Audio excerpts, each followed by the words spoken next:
But, the other argument, of course, that he makes is, A, he says that these charges are false, the charges of sexual harassment.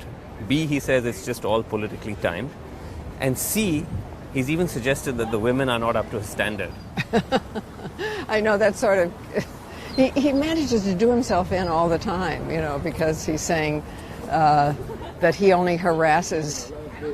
he rates women on their looks 1 to 10, and he would only harass a 10 is basically what he's saying.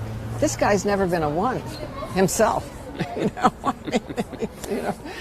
So it's just the whole idea of being rated on your outsides because you are female when he doesn't rate men that way, it's completely crazed. Also, the point that the Trump campaign has been making about the fact that, look, the whole Bill Clinton did it as well point.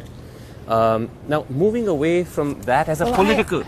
First, I would like to say that at the time when they were trying to impeach President Clinton, and the right wing was trying to use sexual harassment charges against him, I did my best to investigate all the cases because because I could see that what was happening was that the right wing was trying to use our hard-won sexual harassment law against infidelity. The sexual harassment law was never meant to govern welcome. And in fact, the law doesn't just say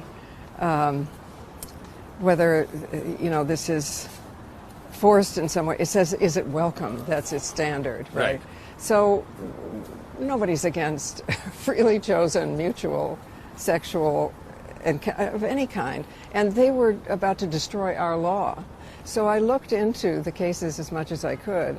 And even Paula Jones, for instance, the woman in Arkansas, under great pressure from the right wing because they had taken her up, right? She said, well, he said to me, I wouldn't want you to do anything you don't want to do. Okay, so that's one aspect of it. But this, again, this sense of Hillary's own sort of nagging unpopularity, the sense that there's an element of mistrust about her, the fact that she's disliked. How would you explain that? Because ambition in women is unforgivable. You think that's what it is? Yeah, I mean, you can see it.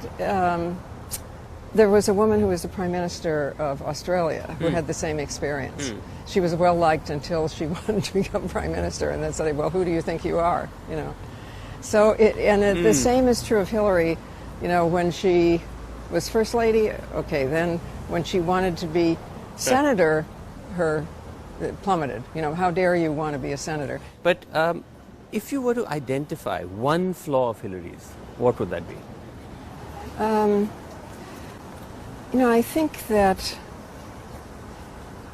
she was a person who was super serious against the war in Vietnam, working for children's rights, wearing glasses that were like, bottles, right?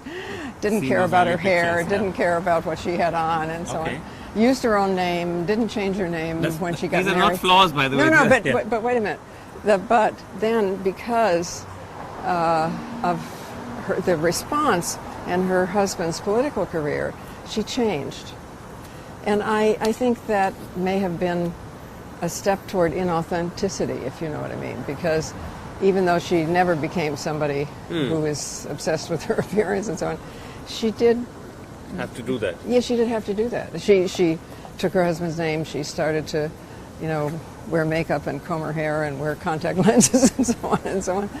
And it's maybe she shouldn't have done that.